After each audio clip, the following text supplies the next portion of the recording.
आज की सभा में उपस्थित मेरे छोटे भाई अनिल राजपाल सिंह जी, मंडल के पदाधिकारीगण, अजय बिरला जी, अन्य उपस्थित साथी, आज उत्तरीय रेलवे मजदूर यूनियन,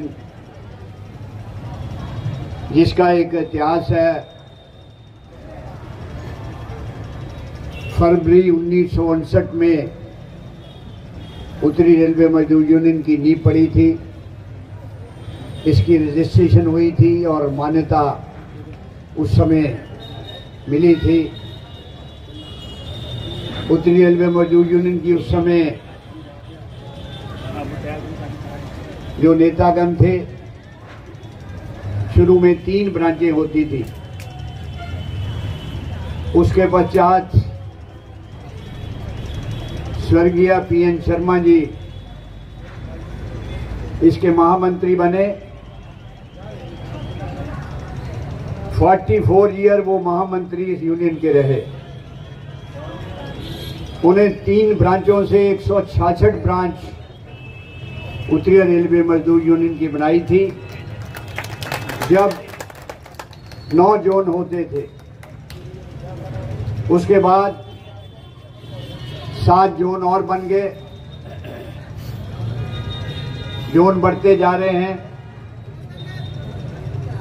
आज भी उत्तरी रेलवे मजदूर यूनियन की 128 ब्रांचें हैं नॉर्दर्न रेलवे के अंदर। यूआरएमयू भारतीय रेलवे में सबसे बड़ा जोन है। उसकी सेवा करने का मौका मुझे 2000 में, जब हमारे सम्माननीय स्वर्गीय श्री पीएन शर्मा जी बहुत ज्यादा बीमार हो गए, तो उन्होंने मुझे आगे किया। जबकि मैं फिरोजपुर डिवीजन से जाना नहीं चाहता था, दिल्ली वाले साथी थे, मैंने उनसे अनुरोध भी किया मैं आपका साथ दूंगा, लेकिन उन्होंने कहा नहीं, आपको दिल्ली आना पड़ेगा। तो मैं दिल्ली जाकर आपकी सेवा कर रहा हूं। महासचिव बनना कोई अधिकारी नहीं होता, मैं एक आपका सेवक हूं, सेवक ही रहूंगा। दोस्तों, यूनियन जो बनती है वो कामगारों की वेलफेयर के लिए बनती है, उनकी सहायता के लिए बनती है। रेलवे के अंदर जो नियम बने हैं उनको इम्प्लीमेंट कराने के लिए बनती है। कोई साथी अगर ये सोचता है कि यूनियन में मैं नेता बन गया हूं, एक बहुत बड़ा आदमी बन गया हूं, तानाशाही बन गया हूं, ये उसकी सोच गलत है। यूनियन स्टाफ की वेलफेयर के लिए बनी है। देखिए, हर आदमी ट्रेड यूनियन का नेता, चाहे यूनियन है या एसोसिएशन, नहीं बनता। करेंगे, हमारे पास प्रूफ है उसका, कट पेस्ट करके जो आज का सिस्टम है उसने लगाया। नहीं तो कोई आदमी साथी आके सामने बात कर ले। उत्तरी रेलवे मजदूर यूनियन NFIR का काम केवल चंदा इकट्ठा करना नहीं है। हमारा काम है लोगों की बात को सुनना, उसकी डिमांड को पूरा कराना। तो उसके अंदर 15 जुलाई को जब मीटिंग हुई, दोनों फेडरेशनों के जो स्टैंडिंग कमेटी के मेंबर हैं, हम वहां मौजूद थे। डिफेंस के भी, कन्फेडरेशन के भी साथी थे। भारत सरकार के नुमाइंदों ने कहा, जो प्रपोजल हमारी सुन लो। उन्होंने जो पहली प्रपोजल दी, एनपीएस हम रद्द नहीं करेंगे। दूसरी प्रपोजल दी, 40% पेंशन देंगे, लेकिन जो जमा है 60% हम दे रहे हैं, एक पैसा नहीं देंगे। तीसरी प्रपोजल दी कि 35 साल क्वालिफाइंग सर्विस होगी। चौथी उन्होंने सजेस्ट दिया कि मिनिमम 5,000 रुपया पेंशन देंगे।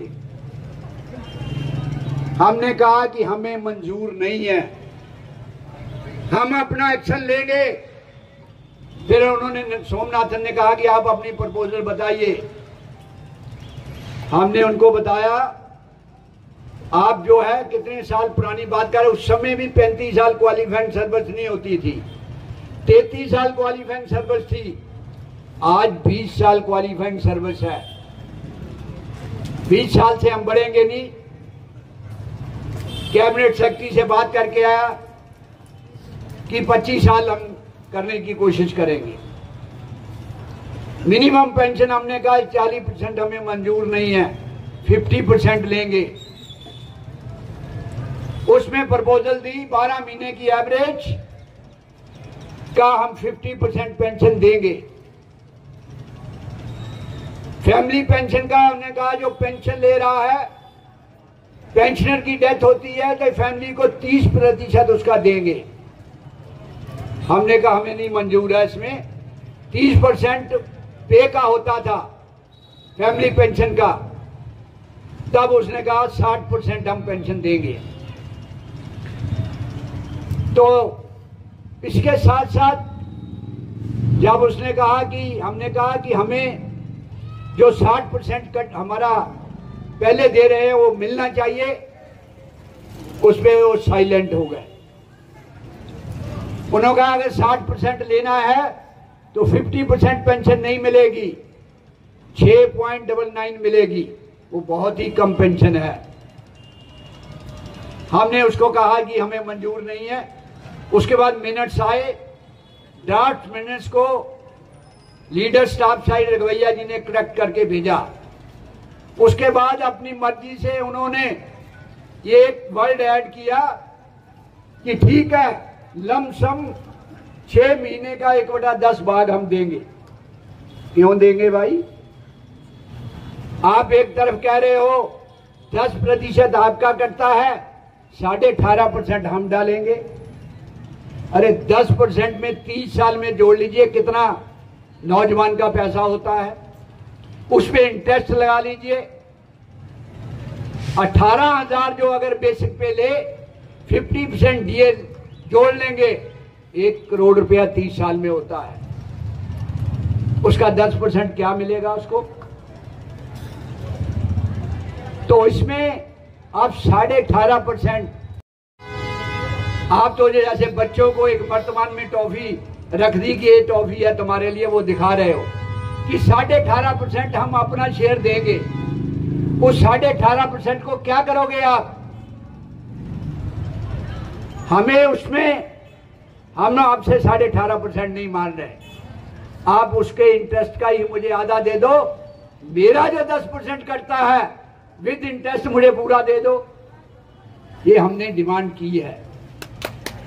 दोस्तों, NFIR URMU कभी गुमराह नहीं करेगी। हमने उनको कहा कि आप नाम कोई भी रखिए, लेकिन हमें जो लिबरलाइज और पुरानी पेंशन में प्रावधान है वो सारे मिलने चाहिए।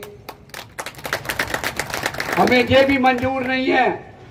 12 महीने की हमने एवरेज निकाल के देखी, लास्ट पे ड्रान जो है वो ज्यादा होता है 12 महीने की एवरेज पे से। अगर मेरी एम्प्लॉय की पेंशन और इंक्रीमेंट लग जाती है, प्रमोशन लगती है 6 महीने के बाद, तो मेरी पेंशन में कमी आ जाती है। इसलिए वो मंजूर नहीं है। हमने लिख के भेजा ये कि हमें पुराना ही फार्मूला चाहिए, कम्यूटेशन का कोई प्रावधान नहीं रखा। जो ओल्ड एज में ऑलरेडी एक प्रावधान किया 6 पे कमीशन 7 पे कमीशन में कि 80 साल 90 साल 95 साल 100 साल पे पेंशन जो है इतनी बढ़ेगी। 100 साल अगर जिंदा है तो 100% पेंशन बढ़ेगी। वो कहीं प्रावधान नहीं रखा। आपने ये कहा कि आप दो चीजों में से ऑप्ट कर दो, या एनपीएस या यूपीएस, लेकिन पेंशन आपको उसके मुताबिक मिलेगी, हमें मंजूर नहीं है। आपको मंजूर है? नहीं। तो इसलिए साथियों, मैं आपको ये बताना चाहता हूं कि हम आपको सही रास्ता दिखा के गुमराह नहीं करेंगे। इसकी लड़ाई हम लड़ रहे हैं। 23 से लेकर 27 तक पूरे नॉर्दर्न रेलवे के अंदर हर ब्रांच ने डेमोन्स्ट्रेशन किया इसी मांग को लेके। पोस्टों के द्वारा आपको बताया गया है। हम इसके लिए संघर्ष कर रहे हैं, करते रहेंगे। अभी नवंबर के फर्स्ट वीक में उस सोमनाथन से फिर दोबारा मीटिंग है, इस पे डिस्कस होगा, लेकिन आपका सहयोग चाहिए। मेरे पास आइटम बहुत है। ये हमने एक विजन डॉक्यूमेंट बनाया, सारे मसले जो हमने डिसाइड कराए इसके अंदर है। टैक मेन्यू का, टेक्निकल कैटेगरी का, ऑपरेटिंग का, कमर्शियल का, मिनिस्ट्रियल स्टाफ का, एसएनटी का, जो हम लड़ रहे हैं उसके भी इसके बारे में है। मैं आपसे आज जहां से शुरू कर रहा हूं कि 11 साल बाद यूनियन की मान्यता के लिए इलेक्शन हो रहा है। अगर आप देख लीजिए प्रैक्टिकल काम कौन करके देता है। हमने वो आइटम कराई है। डिवीजन चाहे इंप्लीमेंट करा पा रहा कि नहीं कराया। गेटों पे 3 गेट में जहां 50,000 हो चुके हैं टीवीजू। और इतना ही नहीं, जो क्वार्टरों के अंदर फैसिलिटी नहीं है, बाथरूम नहीं है, सब स्टैंडर्ड क्वार्टर हैं, उसका किराया जब से क्वार्टर बना तब से रिड्यूस होगा।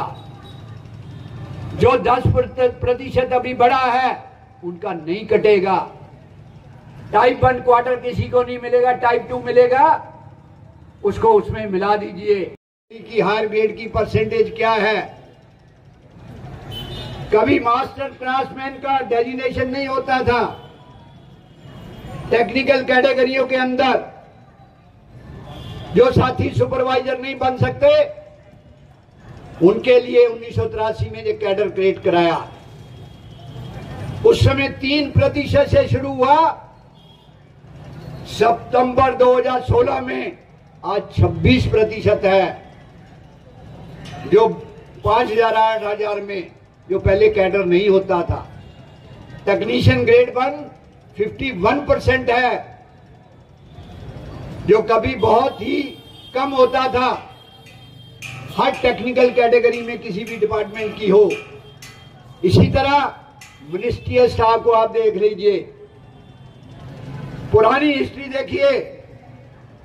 मिनिस्ट्रियल स्टाफ में हेड क्लर्क से ज्यादा कोई नहीं होता था। आज क्या हाल है? हमारा जो सबऑर्डिनेट है, जो 24 घंटे रिस्पॉन्सिबल है, ड्यूटी करता है, आज COS 4600-4800 में है। ये NFIR की देन है और किसी की देन नहीं है। सोच समझ के हम हर कैटेगरी को पकड़ते हैं। सबको सफाई वाले को सफाई वाल कहा जाता था। डेजिग्नेशन जो है क्लास 4 को पढ़े लिखे बच्चे आ गए, उनका डेजिग्नेशन बहुत ही गलत था। हर कैडर के अंदर उसका डेजिग्नेशन असिस्टेंट कराया, चाहे वो सफाई वाला है, चाहे कमर्शियल में है, ऑपरेटिंग में है, SNT में है, किसी भी कैटेगरी में है, असिस्टेंट नाम से वो जाना जाता है, हेल्पर के नाम से नहीं जाना जाता। इसी तरह दोस्तों, इस देश के अंदर 1950 से पहले जो रेलवे में ड्यूटी पे आ जाते थे, सर्विस पे आते थे या स्टेट गवर्नमेंट में आते थे, पेंशन का प्रोविजन नहीं होता था। उसमें जितना प्रोविडेंट फंड एम्प्लॉय का कटता था, रिटायरमेंट पे गवर्नमेंट उतना ही डाल के इंटरेस्ट दे के एम्प्लॉय को रिटायर करती थी। 1950 में और उसके बाद अप्रैल 1957 पेंशन की स्कीम आई। तो जो जनवरी 2004 के पहले के साथी, उसमें मैं भी एक हूं, उस समय इसको लिबरलाइज पेंशन स्कीम कहते हैं कि पेंशन कैसे मिलेगी, उसका 79 में 93 में फार्मूला चेंज हुआ। जनवरी 2004 में से पहले एक PFRDA बिल लाए। उस समय की गवर्नमेंट और मौजूदा गवर्नमेंट दोनों ने कर्मचारियों के साथ धोखा किया। क्यों धोखा मैं कहता हूं? एक नौजवान इस देश का नागरिक, उसके लिए भी संविधान वही है जो इस देश के मेंबर पार्लियामेंट और राज्यसभा के लिए और MLA के लिए है। और ये जब पेंशन स्कीम बनी जनवरी 2004 में, गवर्नमेंट ने कहा कि गवर्नमेंट के ऊपर खर्चा बहुत है। अरे भाई, रेलवे के 10 रुपए कोई देता है गवर्नमेंट का, वो आगे बात कर ले। रेलवे कर्मचारी 10 रुपए भारत सरकार से नहीं लेता, चाहे वो पेंशनर है चाहे एम्प्लॉई है, अपना वेतन खुद जो है सोच के आगे करती है कि ये कुछ सेवा कर सकता है। उसके कारण हम यूनियन में आते हैं कि मैं खुद 1977 में, जब 69 में मैं मुगलसराय में भर्ती हुआ, मैं यूनियन की ABC नहीं जानता, ना मैं यूनियन में आना चाहता था। स्वर्गीय PN शर्मा जी वहां एक MLA के इलेक्शन में आए। उस समय वहां हमारे जो ब्रांच सेक्रेटरी थे वो मेरे को पकड़ के ले गए। यंग एज में थे, गेम खेलना, इधर उधर भागना, जबरदस्ती मुझे यूनियन में इंटेक्ट किया गया। उसके बाद मैंने वर्कर टीचर ट्रेनिंग की, तब मेरे समझ में आया कि ये काम बुरा नहीं है अगर ईमानदारी से इस काम को करेंगे। यूनियन में आके जो भी लीडर बनता है वो इस काम के लिए अगर समय लगाता है, उसका ध्यान दूसरी तरफ नहीं जाता, लोगों की सेवा के लिए ही जाता है, उसका रिजल्ट भी मिलता है। ऐसा नहीं, मैं आपके सामने खड़ा हूं 2000 के अंदर मेरे पे 6 गोलियां चली, लेकिन लोगों के आशीर्वाद से मेरी एक भी वेन डैमेज नहीं हुई। आज मैं आपके सामने जिंदा खड़ा हूं। मैं तो समझता हूं कि ये रेलवे कर्मचारी या उसके परिवार का आशीर्वाद है, और तब से ही हम सेवा कर रहे हैं। आज दिल्ली के अंदर मुझे 24 साल हो गए जनरल सेक्रेटरी बने हुए। मैं भी सोचता था कि जनरल सेक्रेटरीशिप कैसे चलाई जाएगी, इतना बड़ा भार उठाना संभव नहीं है, लेकिन आप लोगों की ताकत, आपको लोगों के सहयोग से मुझे ताकत मिली। बड़ी से बड़ी मुसीबत को भी हमने सामना किया। ये टिकट चेकिंग के साथी ने कहा, आपको याद होगा कि 94 के अंदर लुधियाना में हमारा एक साथी CIT बलविंदर सिंह था। टेररिज्म का जमाना था। एक SSP मोहम्मद मुस्तफा, बड़ा टेरर था उसका। फर्स्ट AC में जा रहा था वो, उसकी सीट ऊपर वाली थी। और वो नीचे सीट पे बैठ गया जो लुधियाना से किसी संत की बुक थी। हमारे साथी ने कहा कि ये एक संत हैं 58 साल के, आप नीचे आ जाइए। वो माना नहीं। उन संतों के 50 आदमी आए। उन्होंने भी समझाया, नहीं समझा, उन्होंने उठा के एसएसपी को नीचे ऊपर बढ़ा दिया। अपनी पेंशन कमाता है तब जाके उनको मिलता है। भारत सरकार हमें कुछ नहीं देती, भारत सरकार को रेलवे देती है। ये आपको लाने की क्या जरूरत थी? हमारा करोड़ों रुपया प्रोविडेंट फंड भारत सरकार के पास पड़ा हुआ है।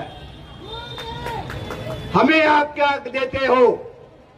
नॉर्मल सा 7% इंटरेस्ट, बाकी आप अर्निंग करते हो उससे। हमारी पेंशन वेतन उसी से निकल जाते हैं। ये भारत की दूसरी डिफेंस लाइन है। रेलवे कर्मचारी, जब भी इस देश के ऊपर आपदा आई, रेलवे कर्मचारी सबसे आगे रहा। उसका उदाहरण है, चाहे चाइना से युद्ध हुआ, पाकिस्तान से युद्ध हुआ, देश के अंदर कोरोना आया, 3,500 रेलवे कर्मचारी और अधिकारी शहीद हुए। गवर्नमेंट ने 10 रुपए नहीं उनको दिए। सच्चे नागरिक की तरह रेल कर्मचारी काम करता है। लेकिन इस मौजूदा गवर्नमेंट ने क्या किया कि 10% वेतन से काट लो, सट्टा बाजार में लगा दो। सट्टा बाजार से प्रॉफिट आ गया तो आपको पेंशन के हकदार है, नहीं तो नहीं है। ये क्या तरीका है भाई? अभी 20 साल से हम लड़ रहे थे कि नो पेंशन स्कीम, एनपीएस को मैं नो पेंशन स्कीम कहता हूं, कि नो पेंशन स्कीम रद्द करके पुरानी पेंशन स्कीम को लाया जाए। ये गवर्नमेंट आपने थोड़ा सा हिलाया, पूरा नहीं हिलाया इस गवर्नमेंट को। आज कोलिशन गवर्नमेंट है। पहले फुल मेजॉरिटी आपने भर भर के दी, चाहे वो कांग्रेस गवर्नमेंट थी, चाहे बीजेपी की गवर्नमेंट है। इसके कारण वो मनमर्जी करते थे। आज वो डाउन हुए। 10 अगस्त को रामलीला मैदान में 2 लाख की संख्या में सबसे ज्यादा रेलवे कर्मचारी और एनआरवाईआर के साथी थे। गवर्नमेंट को उससे झटका लगा। वोटिंग में भी आपने थोड़ा सा झटका दिया। मैंने सबको कहा कि वोट उसको दो जो कर्मचारियों की बात को सुने, उनके मसलों को हल करे। ये तभी ठीक हो सकते हैं। कोई भी पार्टी हो, जीतने के बाद नीचे को नहीं देखते। वो वोट लेने के लिए आप सब हमके पास वो आते हैं। उसका उदाहरण मैं कह रहा हूं कि हमें आपने जनवरी 2004 से कंट्रीब्यूटरी पेंशन दी। बीजेपी के सारे एमपी, कांग्रेस पार्टी के जितने एमपी एमएलए जीत के गए 2004 के बाद, वो लिबरलाइज पेंशन क्यों ले रहे हैं भाई? उनकी कंट्रीब्यूटरी पेंशन क्यों नहीं है? उनका एमपी अगर एक दिन एमपी बन जाता है उसको पेंशन मिलती है। एक दिन एमएलए बनता है, अगर एमएलए के बाद एमपी बन जाता है, 6 से 7 पेंशनें लेते हैं वो। आप क्या करते हो? आपके लिए पहले 33 साल क्वालिफाइंग सर्विस रखी थी। अभी जब ये हमने झटका दिया, गवर्नमेंट ने एक कमेटी बनाई जिसके चेयरमैन फाइनेंस सेक्रेटरी जो थे, आजकल कैबिनेट सेक्रेटरी हैं, मिस्टर सोमनाथन। 15 जुलाई को मीटिंग बुलाई, मैं भी उसमें मेंबर हूं। 15 जुलाई को मीटिंग बुला के पहले हमने स्ट्राइक का नोटिस दिया। स्ट्राइक के नोटिस को दूसरे साथियों ने मिसयूज किया कि ये दोनों फेडरेशनें जाके प्राइम मिनिस्टर को साइन करके दे आई हैं कि यूपीएस लागू करो। अरे ये 23 में हमने मेमोरेंडम बना के दिया कि 18 फेडरेशन मेडिकल चेकअप का हर डिवीजन के अंदर जो हमारे पेशेंट आते हैं, रिलेटिव आते हैं, उनके लिए रेस्ट करने का प्रोविजन होना चाहिए। आई टेस्ट के लिए एक मशीन आती है पेरामीटरी, वो होनी चाहिए। तो साथियों, उत्तरीय रेलवे मजदूर यूनियन काम कर रही है, NFIR काम कर रही है, आगे एजेंडा है। 8वें पे कमीशन के लिए भी हम कोशिश कर रहे हैं। मेरा आपसे एक ही अनुरोध है, एक ही अपील है कि आप भी, हम साल में 200 रुपया लेते हैं, 500 रुपया नहीं लेते, उसको आप एवरेज 12 महीने में जो है डिवाइड कर लीजिए, कितने पैसे पर मंथ पड़ते हैं। उसी से 1 लाख रुपया में जो सेंट्रल ऑफिस में स्टाफ बैठा है उसको सैलरी देता हूं, जो आपका ये मटेरियल है उसको बना के देता हूं। तो हमें चंदा बढ़ाने से कोई मतलब नहीं है। जब झूठ पड़ेगी मैं आपसे रिक्वेस्ट करूंगा, पहले आपके काम से मतलब है। तो मेरा आपसे बार बार अनुरोध है, 4, 5, 6 दिसंबर को जो उत्तरीय रेलवे मजदूर यूनियन के लिए मान्यता के लिए डेट फिक्स हुई है, उसमें मुझे आपका सहयोग चाहिए। मुझे अंबाला डिवीजन से 80% वोट चाहिए, क्योंकि मैं आपकी सेवा करता हूं। सेवा में कमी हो सकती है, जो कमी है उसको हम पूरा करेंगे और आपकी सेवा करते रहेंगे। जय हिंद, जय भारत। NFIR जिंदाबाद जिंदाबाद जिंदाबाद, URMU जिंदाबाद जिंदाबाद जिंदाबाद, श्री BC शर्मा जिंदाबाद जिंदाबाद जिंदाबाद। शर्मा जी आप आगे बढ़ो, हम तुम्हारे साथ हैं। शर्मा जी आप आगे बढ़ो, हम तुम्हारे साथ हैं। उसने क्या किया कि FIR जो इन कंडक्टर था उसके अगेंस्ट में GRP में FIR करा दी लुधियाना में।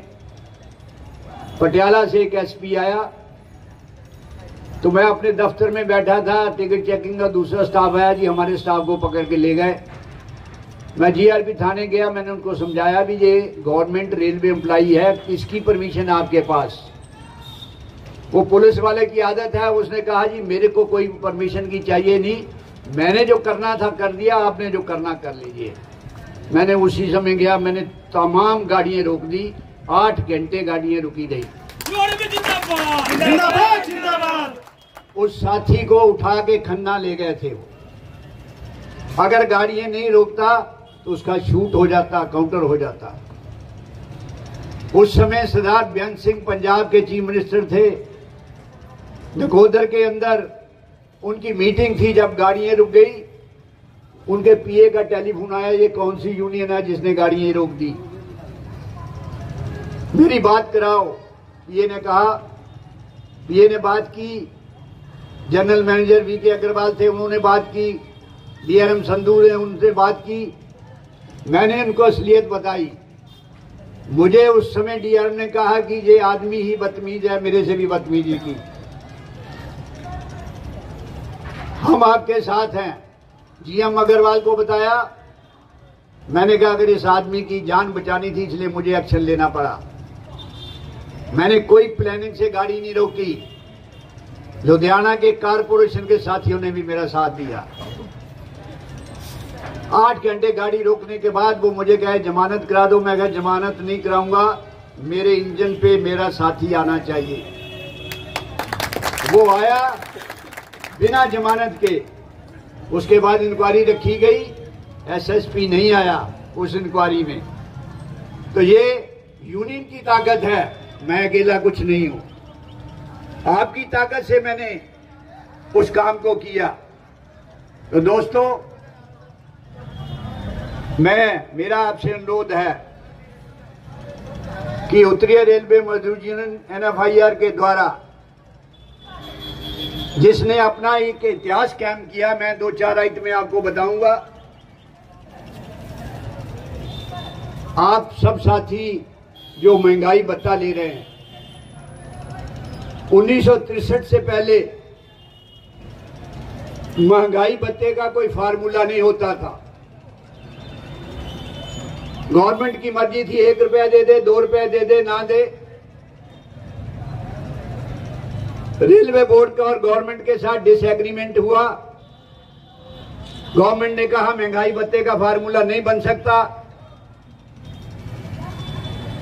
उस समय जो अपने आप को लड़ाकू कहती हुई जमात NRMU और AIRF, उसने भी ये कहा कि महंगाई भत्ते का फार्मूला नहीं बन सकता, हम इसमें पार्टिसिपेट नहीं करेंगे। केवल 8-10 एसोसिएशन और यूनियन ने, NFIR ने लीड किया, गवर्नमेंट के सामने प्लीड किया कि महंगाई भत्ता क्यों बढ़ना चाहिए। मार्केट में प्राइस बढ़ जाते हैं, रेट बढ़ जाते हैं, खाने पीने की चीजें बढ़ जाती हैं, तो इसलिए कोई फार्मूला महंगाई भत्ते का बढ़ना चाहिए। और उस उधार पे 1963 से लेके 1-1.5 साल ये चलता रहा। SK दास चीफ जस्टिस होते थे सुप्रीम कोर्ट के, उनकी एक कमेटी बनाई गई। उस कमेटी के सामने गवर्नमेंट ने भी आर्गूमेंट किए, NFIR ने भी आर्गूमेंट किए। उसके बाद तय हुआ कि साल के अंदर 2 बार महंगाई भत्ता मिलेगा। AIRF अभी एक YouTube के द्वारा ये कहती है कि ये फेक है कि 1942 में हमने बार अलाउंस मांगा था। मैं उनसे पूछना चाहता हूं, भाई बार अलाउंस युद्ध के लिए था, महंगाई भत्ता उसको कहां आ गया? झूठ बोलना है, कोई ग्राउंड बनाओ, लोगों को गुमराह मत करो। केवल national federation of Indian railway man ने महंगाई भत्ते के लिए लड़ाई की और आज तक और आगे भी